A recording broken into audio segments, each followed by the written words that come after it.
कैसे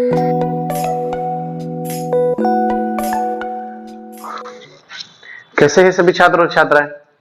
चलिए मैं आपका अपना टीचर गुलशर गौड़ आज मैं आप लोगों के लिए सामान्य हिंदी का टॉपिक लेकर आया हूं।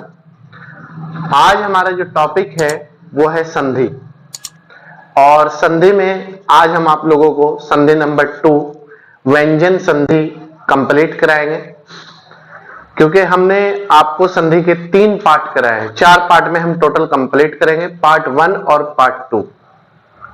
स्वर संधि हम कंप्लीट कर चुके हैं, उससे पहले जो परिभाषा वगैरह संधि, मूल संधि, ये वो सब हमने पार्ट 1 में आपको करा दी थी, और पार्ट 2 में हमने आपको स्वर संधि कंप्लीट करा दी है। आज हम इस पार्ट नंबर 3 में कंप्लीट जो करेंगे वो करेंगे आपकी व्यंजन संधि। इसके बारे में पूरी डिटेल से विस्तार से जो क्वेश्चन बन सकते हैं एग्जाम में, वो हम सब आपको आज कंप्लीट कराएंगे। तो आइए देखते हैं आज की क्लास में क्या हमारे लिए विशेष है, क्या हमें देखना है, क्या सोचना है। तो आज का हमारा जो विषय है वो है जनरल हिंदी, और टॉपिक है हमारा व्यंजन संधि। कौन सी संधि? व्यंजन संधि। देखिए परिभाषा, इस संधि में व्यंजन के साथ व्यंजन, मतलब जो व्यंजन है वर्णमाला में, तो व्यंजन के साथ व्यंजन अथवा व्यंजन के साथ स्वर का मेल होता है। व्यंजन के साथ व्यंजन का भी मेल होता है और व्यंजन के साथ स्वर का भी मेल होता है। जैसे षट प्लस दर्शन, षट दर्शन बराबर षड दर्शन, षड दर्शन। दिक प्लस अंबर बराबर दिगंबर। देखो यहां का है ना, का तीसरा वर्ण क्या हो जाएगा? ग, ख ग, तो दिगंबर। ठीक है, नीचे समझाऊंगा मैं आप लोगों को। तो यहां से ये भी पूछ सकता है षड दर्शन में कौन सी संधि है, दिगंबर में कौन सी संधि है, या षड दर्शन की सही संधि करो, दिगंबर की संधि करो। तो आप याद रखना। दूसरा समझने की जो बात है इसमें, अपने वर्ग के प्रथम वर्ण कौन कौन से हो जाएंगे? जैसे क, च, ट, त, प, ये प्रथम है, ए, आ में के सामने किसी वर्ग का तीसरा अथवा चतुर्थ वर्ण अथवा य, र, ल, व, मतलब ये प्रथम वर्ण है किसी सीरीज का, ये प्रथम वो है शुरुआत, यह वाली सीरीज है, य, र, ल, व। तो या कोई स्वर हो तो वर्ग का प्रथम वर्ग अपने ही वर्ग के तीसरे, जैसे क का तीसरा कौन सा है? क, ख, ग हो गया तीसरा। ज का तीसरा कौन सा है? झ, अञ्य तीसरा है। ठीक है। ड का तीसरा कौन सा है? ड, ढ, अण। द, ध, न, प, फ, ब। तो इसका ये तीसरे है परिणाम में। ठीक है, हो जाता है। जैसे का तो ग हो गया, ट, थ, ड हो गया। ठीक है, त, थ, द हो गया, प, फ, ब हो गया, और च वाली सीरीज का च, छ, ज हो गया। तो ये सब अपने आप में तीसरे हैं, थर्ड पोजीशन हो जाता है। जैसे वाक प्लस ईश, वाक प्लस ईश बराबर वागीश। देखो का है, का तीसरा वर्ण कौन सा है? का ग, क्योंकि बड़ी वाकीश, वागीश, ग में ई की मात्रा निकलती है, वागीश। तो का जो है अपने ही वर्ण के तीसरे उसमें ट्रांसफर हो जाता है। यहां समझ लीजिए, क अपने ही वर्ग का प्रथम है, उसके आगे स्वर ई आने पर क अपने ही वर्ग के तीसरे वर्ग ग में बदल जाता है। क्या बताया मैंने आपको? यहां का अपने वर्ग का प्रथम है, जो का वाली सीरीज है उसका प्रथम है, उसके आगे स्वर ई आने पर का अपने ही वर्ग के तीसरे वर्ग ग में बदल जाता है। जैसे अन्य उदाहरण, क का तीसरा ग, च छ ज, त का तीसरा था द था दूसरा है, द तीसरा है, ट का तीसरा ड, प का तीसरा भ, य का तीसरा ल। ठीक है, तो इसमें स्वर व्यंजन संधि में पहचाने कि अपने वर्ग की कोई भी चीज, चाहे वो सीरीज में कोई सा भी हो, वो तीसरे वर्ण में ही बदलेगा। इतना अगर आप याद रखते हो एग्जाम में बैठने के लिए कौन सी संधि है, तो आप करके आओगे। मुझे पूरी उम्मीद है कि आप 101% आप इसे करके आएंगे छोड़ने के लिए। चलिए और समझते हैं। जैसे सत व्यवहार बराबर सदव्यवहार। देखो ता जो है तीसरा वर्ण कौन सा है? द, तो यहां द सद व्यवहार द में बदल गया। इसी तरीके से दिक दर्शन क्या हो जाएगा? दिग का तीसरा ग, दिग दर्शन ग आ गया तीसरा दिग दर्शन। इसी तरीके से दिक भ्रम, दिक भ्रम क्या हो जाएगा? दिग भ्रम। ग तीसरा हो गया ना, का तीसरा ग।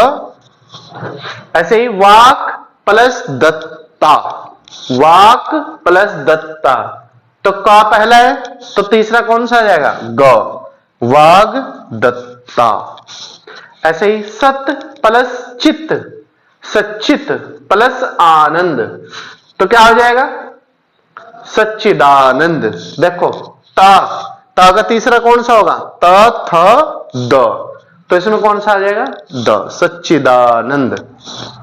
ऐसे ही दिक प्लस गज, दिक प्लस गज बराबर दिग्गज। क है और ग है, तीसरे में ट्रांसफर। क्लियर है? तो ये व्यंजन संधि की most very very important point है। आप इसे याद रख के एग्जाम में बैठते तो आपको कोई भी दिक्कत आने वाली नहीं है। इसका रूल नंबर 2 है, रूल टू अकॉर्डिंग देखेंगे सब चीजें।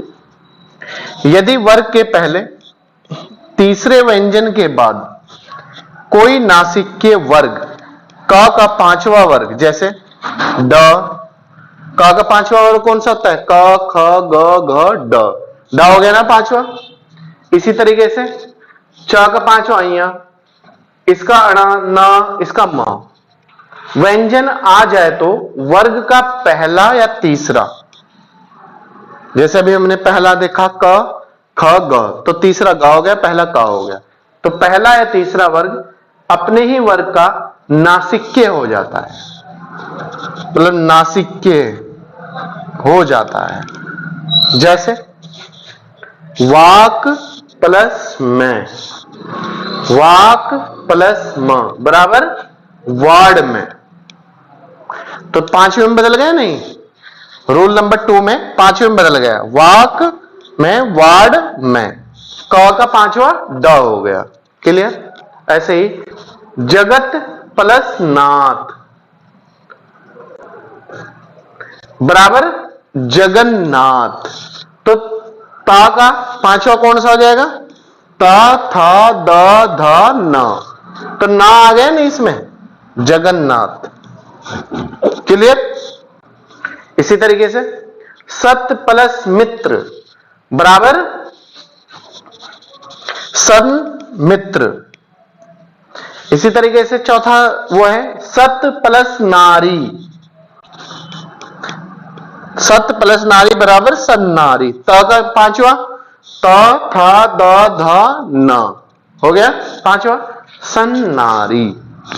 एक ये जो अभी हमने पहला पॉइंट देखा वाक प्लस में, तो हमने लिखा वार्ड में, तो इसका रूल समझिएगा, इसमें क के स्थान पर क वर्ग का पांचवा ड व्यंजन हो जाता है। तो क का पांचवा क ख ग घ ड, तो क का पांचवा व्यंजन जो है ड होता है। तो ये रूल आप याद रखना है इसमें, ठीक है? यहां तक क्लियर है। इसके बाद नेक्स्ट पॉइंट है हमारा रूल नंबर 3। देखिए क्या कहता है, क्योंकि रूल टू अकॉर्डिंग ही हमें पढ़नी है संधि, और ताकि हम समझ सके चीजों को। रूल नंबर 3 कहता है म के सामने कोई स्पर्श व्यंजन, अगर कोई म से मछली है और उसके सामने कोई स्पर्श व्यंजन क, च, ट, प, फ, प,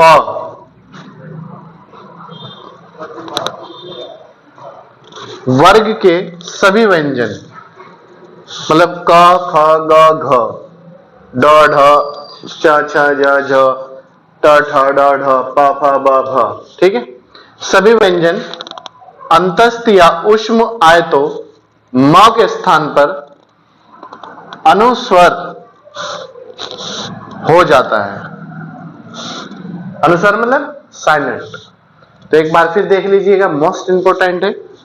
म के सामने कोई स्पर्श व्यंजन, जैसे ये सीरीज है, का वाली है, चा वाली है, टा वाली है, पा वाली है, सभी व्यंजन अंतस्थ या ऊष्म आए तो म के स्थान पर अनुस्वर हो जाता है। जैसे सम प्लस कल्प, तो अनुस्वर यहां क्या आ जाएगा, संकल्प। सम प्लस कल्प, तो क्या हो जाएगा, संकल्प। का जो है बीच में लग जाएगा, संकल्प। ऐसे ही सम प्लस घात, तो बराबर संघात। ऐसे ही किम प्लस कर, किंग कर, तो ये अनुस्वर है, ठीक है। सम प्लस जय बराबर संजय। सम प्लस च बराबर संचय।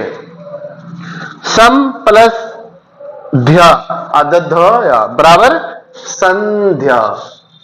ऐसे ही सम प्लस यम बराबर संयम। ऐसे ही सम प्लस यश बराबर संयस। इसका रूल नंबर 4 क्या कहता है, देख लीजिएगा। त के आगे त, क, त, थ, द, ध, क, ख, ग, घ, ठीक है, आगे ल होने पर त का ल हो जाता है, मतलब त का ल हो जाएगा। क्या है, त का त, क, आगे ल होने पर, अगर त के आगे ल है और क के आगे ल है, तो उसका त का ल हो जाता है। जैसे उत प्लस लेख बराबर उल्लेख। उत प्लस लेख, ता का क्या हो जाएगा, ल, ता के आगे ल हो जाएगा। ऐसे ही उल्लेख। उत प्लस लाल बराबर उल्लास।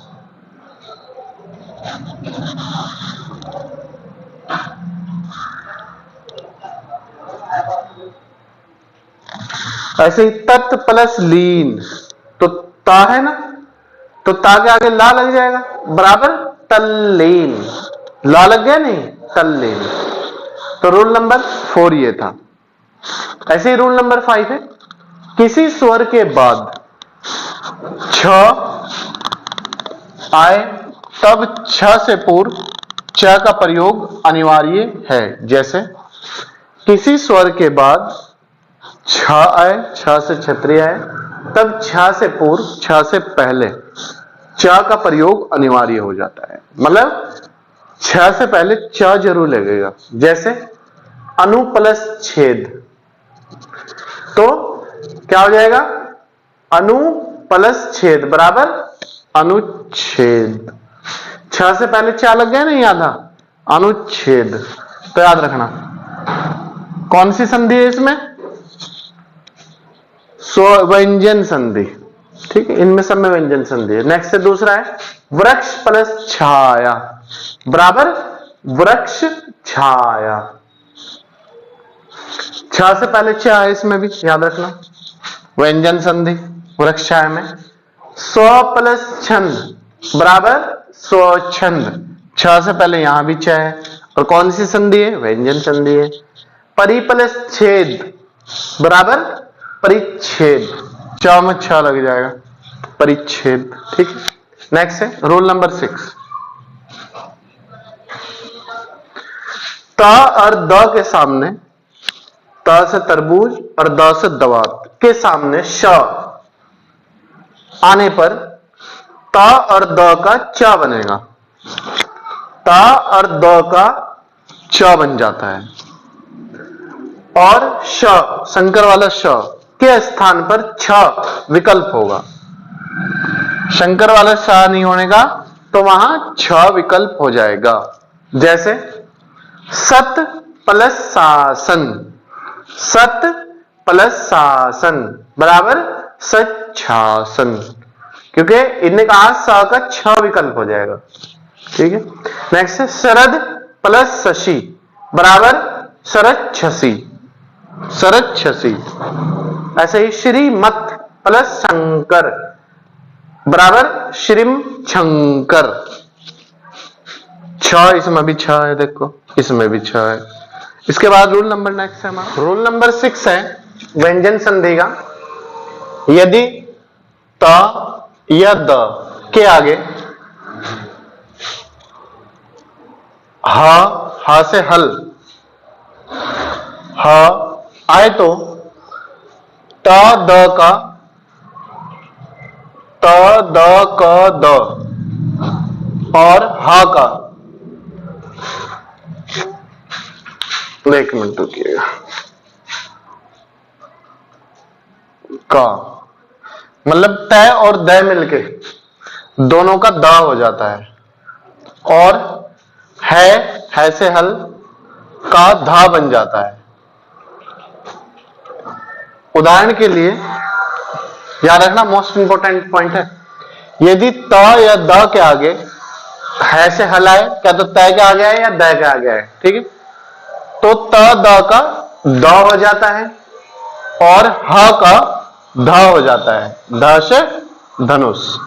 उदाहरण के लिए जैसे तत् प्लस हित, तत् प्लस हित बराबर तदित, तो त और द का द ही हो जाता है, ता का हो या फिर ता का आगे तय हो या द का आगे द हो, तो इनका द ही हो जाता है। जैसे ता के आगे ह है तो इसका आगे हो गया तदित। आगे समझ में भाई, ये त है, इसके आगे ह है, तो क्या बताया मैंने, त द का द ही हो जाएगा, तो तदित। वैसे ही उत प्लस हरण, देखो ह का ध हो जाएगा, यहां है तो यहां द हो जाएगा, उद्धरण ध हो गया, उद्धरण। ठीक है, तो अब याद रखना, ता अगर हा ता के आगे हा है तो द हो जाएगा और ता के आगे अगर है तो ध हो जाएगा, तदित, उद्धरण। रूल नंबर 7, ता वर्ग को छोड़कर, मतलब ता था द ध इन्हें छोड़कर शेष वर्गों, जैसे च है च, क ख ग घ, च छ ज झ, ट ठ ड ढ, प फ ब भ म के आगे के पहले दो व्यंजनों से पूर्व, पूर्व मतलब पहले, स आने पर स के स्थान पर शाशंकर या पेट पटासा स हो जाता है।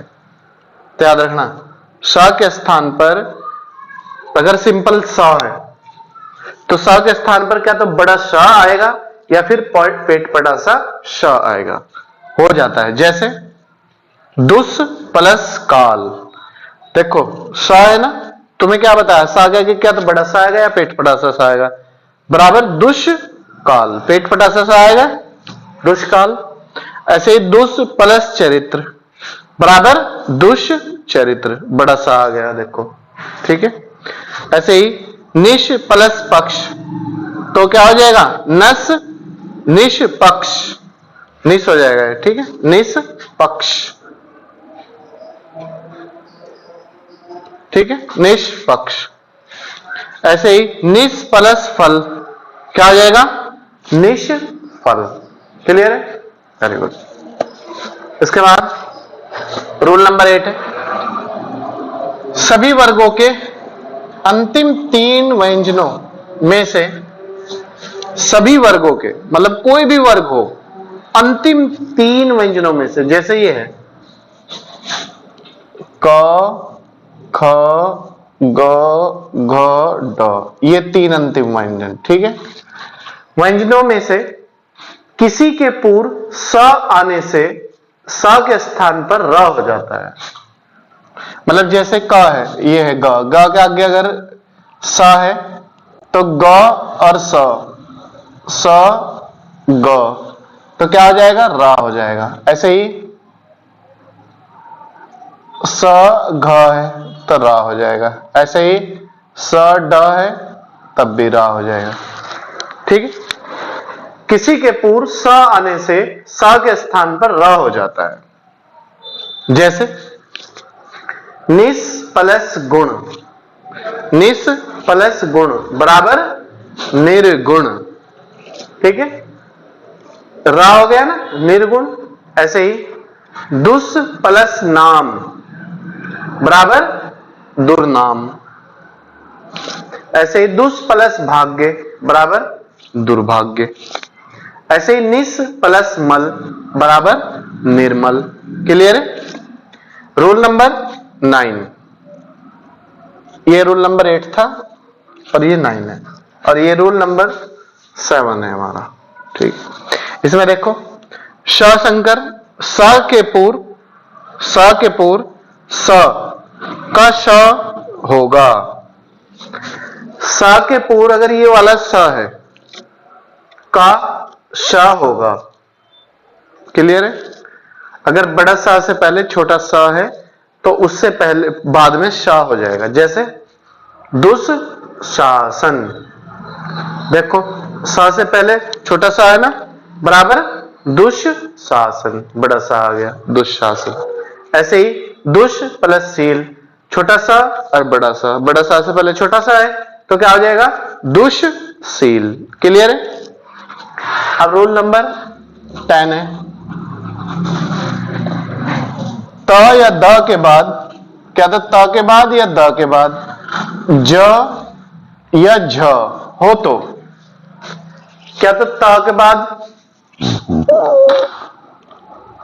ज हो या त के बाद झ हो, एक ही बात है। ठीक है, तो ज बनेगा, तो ज बनेगा। ड या ढ हो तो ड बनेगा। क्या तो ड से डलिया हो या ढ से ढक्कन हो तो फिर दोनों का ड बन जाएगा। एक बार फिर समझ लीजिएगा, मोस्ट इंपोर्टेंट, त या द के बाद ज, क्या तो ज से जहाज हो या झ से झरना हो तो ज बन जाएगा, ज से जहाज। ड या ढ हो तो ड बन जाएगा। जैसे उत प्लस डैन, उत प्लस डैन क्या हो जाएगा, उड्डयन, उड्डयन। ऐसे ही उत प्लस दीन बराबर उड्डीन।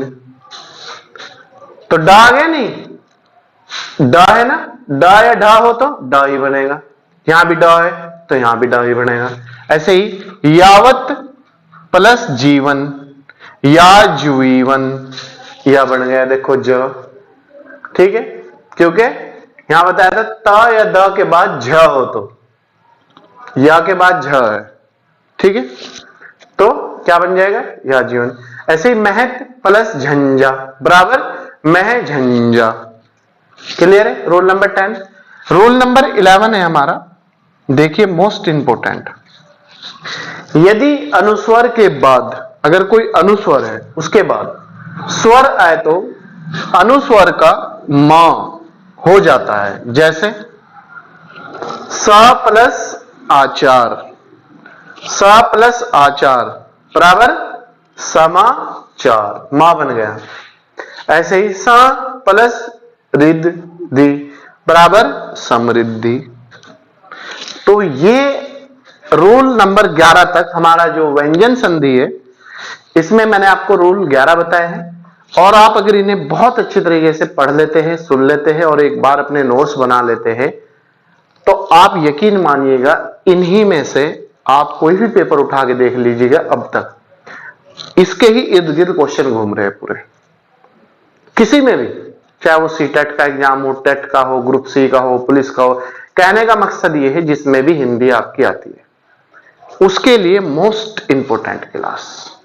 और आज की जो हमारी क्लास थी वो थी व्यंजन संधि, ये हमने आज कंप्लीट कर ली है। इसके बाद एक लास्ट संधि बची है तीसरी, स्वर हो गई, व्यंजन हो गई, यण संधि बची है, उसे पार्ट नंबर 4 में हम कंप्लीट कर देंगे। तो संधि हमारी 4 पार्टों में कंप्लीट हो जाएगी। आप निश्चित रहे, कोई भी क्लास आपकी छूटेगी नहीं हिंदी की। हिंदी का आपको संपूर्ण सिलेबस कराया जाएगा, बस आप लगे रहिएगा हमारे साथ, मिलकर मेहनत करिएगा। और कोई भी अगर आपकी समस्या है तो आप लोगों का वेलकम है, आप पूछ सकते हैं। तो चलिए, मुझे पूरी उम्मीद है कि आप लोगों के समझ में आ गया होगा और आप लोग इसे अच्छी तरीके से पढ़े। कोई समस्या हो तो मेरे से समाधान या विनय इस कैंपस की टीम से समाधान करवा सकते हैं आप। चलिए, थैंक यू।